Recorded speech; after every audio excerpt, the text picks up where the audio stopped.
Good evening, everyone, and welcome to the Brian Crombie Radio Hour on Saga 960. I want to introduce you tonight to a really interesting social media strategist who and business consultant who has specialized in an interesting area, which is real estate investing.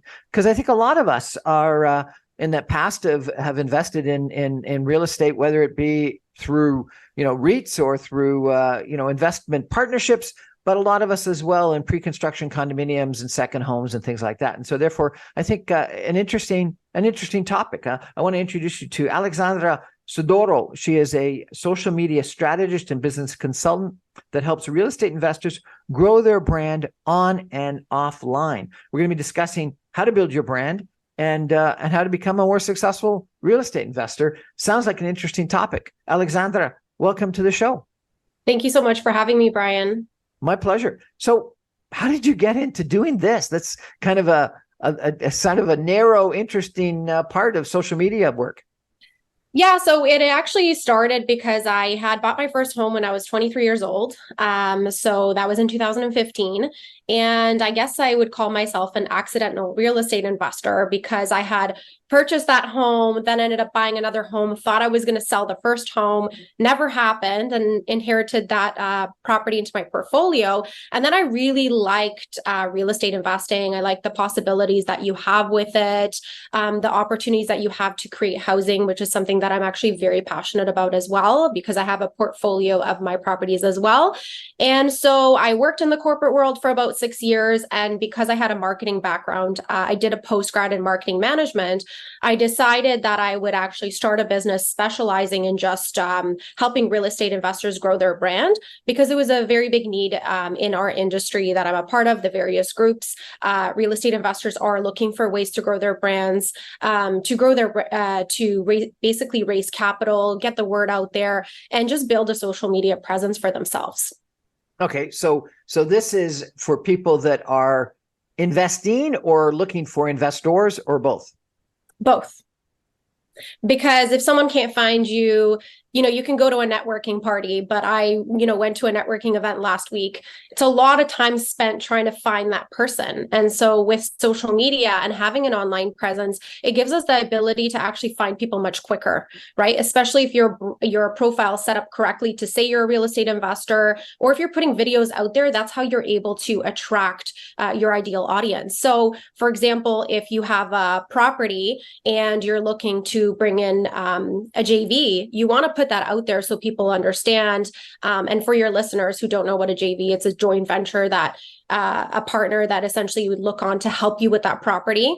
And then the other piece of it is just asking for people to invest in your property, right? If you want to have investors to see what you're able to do, you want to have some type of presence. You want to show people that it's not like you woke up one day, bought a building or acquired it, and are looking for people to invest in you. You want to have a track record. And you think people are doing this on social media today? Yeah. They are doing it, but I do also talk about building an offline presence as well, because that's equally as important. Sometimes the investors that we're looking for, or the ideal investors, might not have a social media presence. So you also want to be a part of these networking groups where people are looking to invest their money, not necessarily, wanting to actually be an active partner on a property side, but there are people out there who have money, they're just not on social media. So that's another way. It's a little bit harder, but online building that brand gives you a lot of potential there. Okay, so let's focus on online to start with. What do you do? What do you recommend people do? How do you get started in building an online brand? So I think first and foremost, what I do with most of my clients is essentially we sit down and understand, what do you want your brand to be known for? That's really important. And so a lot of the times I like to start off with a business plan. If they don't have one, I want to start there, because I want to understand where they want to go, how much information do they want to share. Some investors are very much of an open book, and some are just like more quiet and reserved, don't want to talk about their family. But it's not something to also overthink. It's just putting yourself out there. So doing a property walkthrough of a property that you're looking to purchase and say, hey, contact me to learn more. This is a flip I'm planning to do. So just putting yourself out there, letting people know what you're doing is a first start. Like they recommend in any business is usually, start off with letting your family and friends know what you do. So putting a Facebook post out there to say, look, I'm looking to acquire a property, or I'm raising capital on this, or this is my portfolio of investments that I've done. Come partner with me. I have my own investment properties. I've never partnered with anybody. So, if I was on the side of going to raise capital, which I will be doing next year, I would be showing people what I've been able to do with my existing properties that have done really well, mostly single family homes, and then showing them like, this is what I'm capable of, and now partner with me. And so that helps build that brand authority that I've done it myself, and now I'm looking for people to come and do it with me. So you're suggesting just starting on Facebook, saying I'm interested in doing this? Yeah. So just building your brand, letting people know what it is that you do. So, saying that you're a real estate investor if you are, or if you're looking to get started, showing people the knowledge that you have as well, like tips for screening tenants. That's one place that you can start. So yeah, just putting yourself out there first and foremost is important. Facebook, Instagram, LinkedIn, those are the top 3 platforms for real estate investors. Really?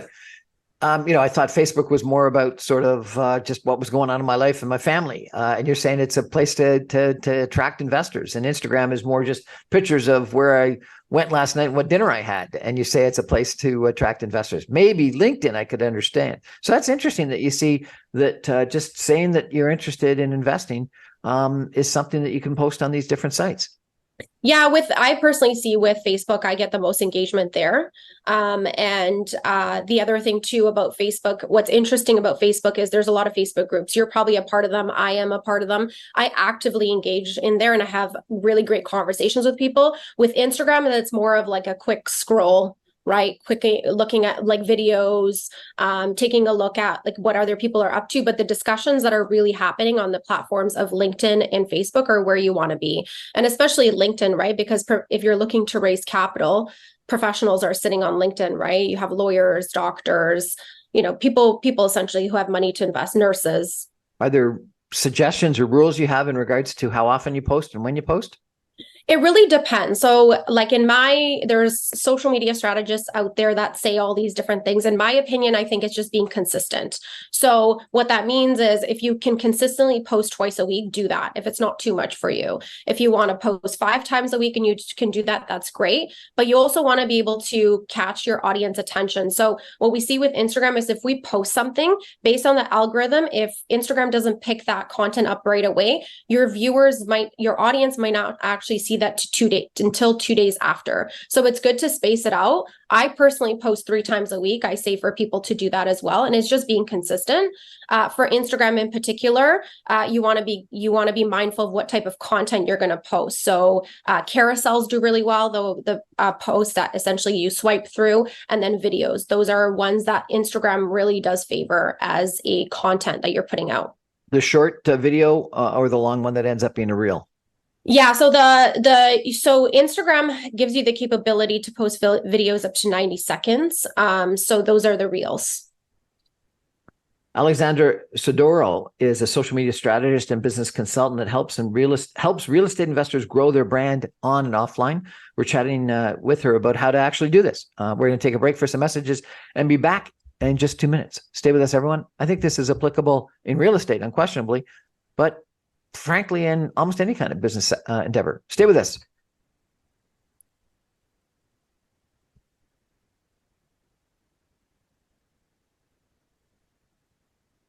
Well, welcome back, everyone, to the Brian Crombie Radio Hour on Saga 960. Our topic today is social media brand building effectively. We're chatting with Aleksandra Sydorow, who is a social media strategist and business consultant that specializes in building a social media presence, both and a brand, both online and offline, in the real estate investment business. But as I mentioned earlier, I think this is applicable to almost any business segment that you might be involved in. It's interesting. You're recommending this right now, where sort of housing affordability and a housing crisis is like the number one topic that politicians and people around the dinner table and, you know, the general society are worried about. Is this a good time to get involved in this business? Why would you tell people now to be investing in real estate when some people think it's, you know, dramatically overpriced and our governments are trying to dramatically increase supply? So far, they haven't been able to, such that if they actually are able to increase supply, logically prices should come down. Is this a good business to get involved in? So in terms of growing your brand, it all really comes down to your personal preference, what it is that you're trying to achieve in your portfolio. Now, I'm not a realtor. I am not a lawyer. I don't want to provide anyone with legal advice. I just want to put that disclaimer out there, but I do think it is a good time to buy. Yes, there's lower inventory, but I think if people are trying to grow their portfolio to acquire properties for, you know, financial freedom or a housing, to help with the housing crisis, which, you know, we need investors to help build more properties, you know, build out their basements, that a lot of basements are sitting unrenovated. So I do think if a real estate investor wants to grow their brand and acquire properties, they first need to decide, is this something that I want to do? And then step two, do I want to put myself out there to bring in opportunities? Because putting yourself out there will attract people to want to invest with you or just see what you're able to do and help you create that track record. So, you know, as you just talked about, as you just said, it's hard right now. People cannot find rental properties. I posted one of my properties up for rent. I got 300 inquiries. So it's very hard for people to find rental properties. Now, if real estate investors are acquiring properties, I do think they have the capabilities now with a lot of the rules, like a lot of the red tape coming off to build more additional units. It does help. You know, people are renovating their basements. That's how I started, is buying single family homes, renovating the basements, making them legalized, fireproofed, you know, with the city to create more housing. And we're seeing a lot of people not able to find properties. So as a real estate investor myself, I can understand and sympathize because, you know, when my parents came here in 1993. So I came here, I was born in Greece, and we came here and it was so hard to find a property. And, you know, so I can sympathize how new immigrants are feeling, not finding properties, but even Canadians themselves who just want to find a rental. So I think it ultimately depends to a real estate investor if they want to grow online and they want to put their brand out there. Yes, I think it is a good time now. And I think soon, you know, there will be a lot of really good opportunities to buy real estate. What advice would you give people that are thinking about it right now? In terms of buying real estate? Yeah. So I think like it all really comes down to, if you're looking to buy your first home, can you afford it? Right. So obviously go and talk to your mortgage professional, do your budgets. Don't want to buy that big house if you can't afford it. And so my words of advice is just look at, what do you want to do in your financial situation? Can you afford it? And if you are trying to, let's say, aim for a bigger house, do you have an opportunity to rent out your basement that can help with that mortgage payment and then also help with the housing crisis? So I did house hacking in one of the houses that I lived in. And hacking? What's house hacking? So essentially you rent a part of your home. So that's what I did. I rented my basement. I was like, no, there's no way I'm not going to rent my basement. And I had wonderful tenants. They were new immigrants. Our kids got along really well. You know, you always want to not be too close with your tenants, but they were like a family. They lived downstairs. We helped each other. Our kids were like 5 months apart. So, you know, that's essentially how we started. And I think that helped with the mortgage payment as well. It was a bigger house that I was living in. And so it didn't make sense for that to stay empty. So I ended up renovating the basement legally and renting it out. So how do you find tenants for a basement? So I usually post on Facebook Marketplace. Traditionally, I used to post on Kijiji, but now I do Facebook Marketplace. That's where a lot of inquiries are coming. That works really well for me. And then I just essentially screen them once I, have all the applicants. I have a screening process on the back end. And what's the screening process? So I have, I essentially see if they can qualify. So I have qualifying measures to see if they can qualify. I ask for references. I ask for credit checks, and essentially just to make sure that they can actually afford this property. And it's just a regular screening that you want to do for your tenants before you inherit them. It's almost it's a lot closer kind of a relationship than an employee. So it's got to be an interview process, a credit check process that is pretty intensive, one would think. Yeah. And there are companies out there that can do this for you. So that I'm actually looking to move towards that just because it's a lot of work. But there are companies out there that actually can take on this work. Property managers can do this. Realtors are doing this as well. So you can hire out if you don't want to do it yourself. But you do it yourself. Yes, I do. And you're going to start doing it for others. No, so I don't do any of that for other people. No, it's a lot of work. I don't touch that. So you're not going to get into property management. No. Okay. I can recommend people, but no, I don't do that. Is this a trend that you think is a potential solution to the housing issues that we've got, that people should be renting out their basements and extra rooms? I personally think yes, if you have an extra room, there's a way to help with the rising cost of, our Bank of Canada didn't increase the rate, but I think it is a solution for sure. I just think people are scared because they just want to make sure they're also protected as landlords. But I do think so. I will continue to invest in real estate. I am passionate on actually helping with this housing crisis. Now, one person can't do a lot, but at least I can change a few people's lives. I think a lot of people would be nervous about posting, personal information about their house and things like that on Facebook Marketplace. Yeah, and that's what comes with the risk. So again, you have to sit down and understand, are you okay with someone knowing that they're going to rent a piece of your home? How much information do you want to put out there? It's all about the risk that you are comfortable with taking. A lot of people, bought condominiums and rented them out. What advice do you have for people that do that kind of work? What do you mean exactly? Like if they're... Well, you're, instead of renting out your basement, you're buying an investment property condominium and then renting that out. Yeah, so I think that also, works with pre-construction. Like traditionally, I bought single family homes are pre-construction. So I think if you're looking to buy a condo, you just have to make sure also the numbers are working, right? So that they do make sense. But I think any type of property, if you have the money to purchase it, you have the money and means to hold it. Yes, I do think you can, make some money in terms of renting out that condo. But as you know, with the Bank of Canada rates, there was no increase on the last at the last meeting, but it is very hard for people to afford these properties. So they're not cash flowing in every situation, but that doesn't mean it'll always be like that. How have you helped people? How have you helped real estate investors grow their brand? So just building their brands often online, understanding what type of strategy you need to build that brand online, what type of key members you need on the team, because I'm just a strategist. So a lot of the times you'll need a virtual assistant, you'll need someone to help you on your team. So just understanding what it is that you're trying to achieve, but essentially growing your brand online to help people know what it is that you do, and in turn bring you opportunities, whether it's, them investing with you or them becoming a joint venture partner with you. And it's regular posting, it's videos, it's maybe a property view, things like that you think are the keys to attracting investors. Exactly. Just letting people know out there what it is that you do, what you specialize in. And one thing we didn't talk about that I have to add in really quickly is also having a website where people can look you up. Because again, if, Brian, I meet you at a networking event and I look you up and you say you're an investor and there's nothing on you online, then that's going to be a bit of a red flag. So you also want to have your social media presence. You want to be able to show this is what you do, but also have a website that people can point back to. It just helps with credibility. Yeah.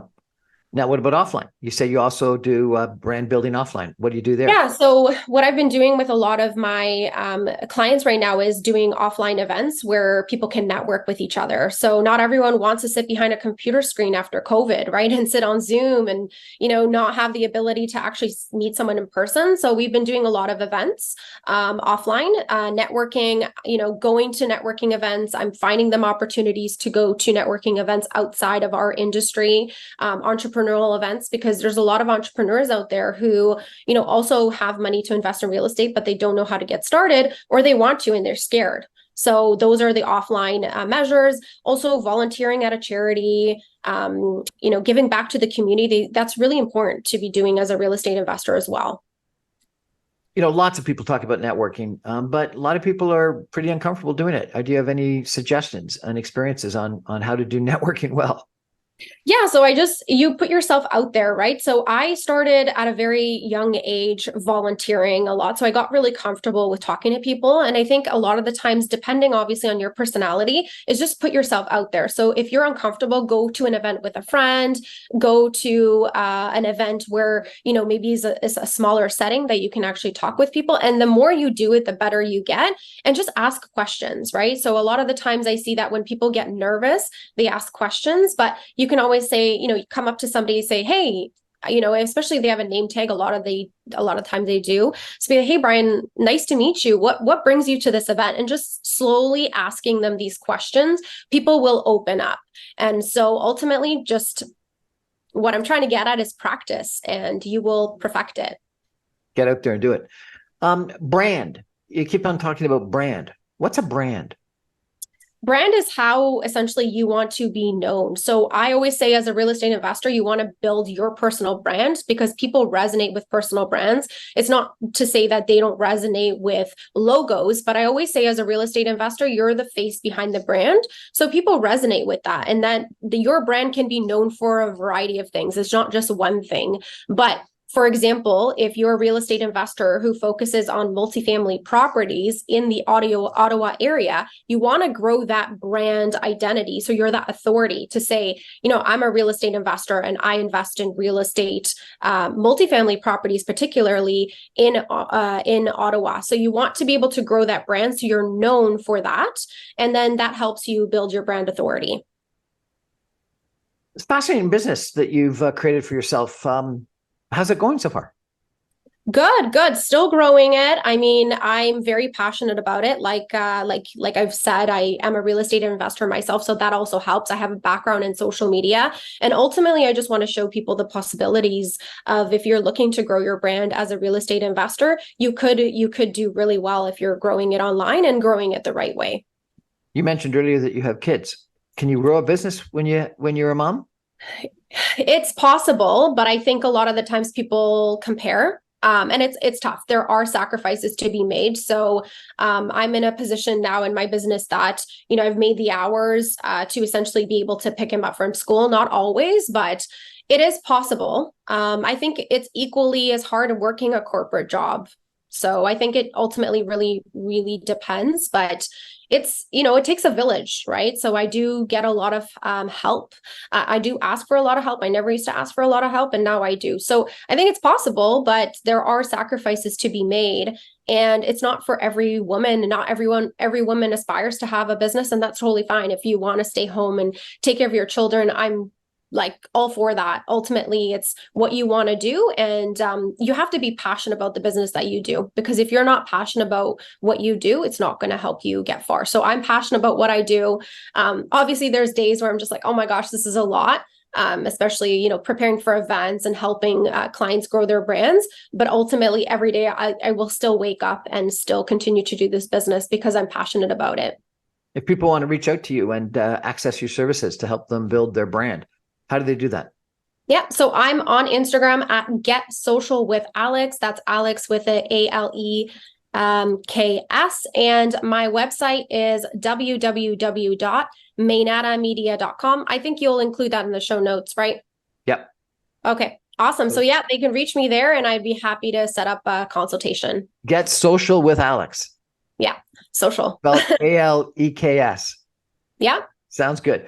Well, Alex, I really appreciate you telling us a little bit about your business and about building a brand online and offline. And as I said, your expertise is in the real estate investment business, but it's pretty applicable in almost every business, right? Yeah.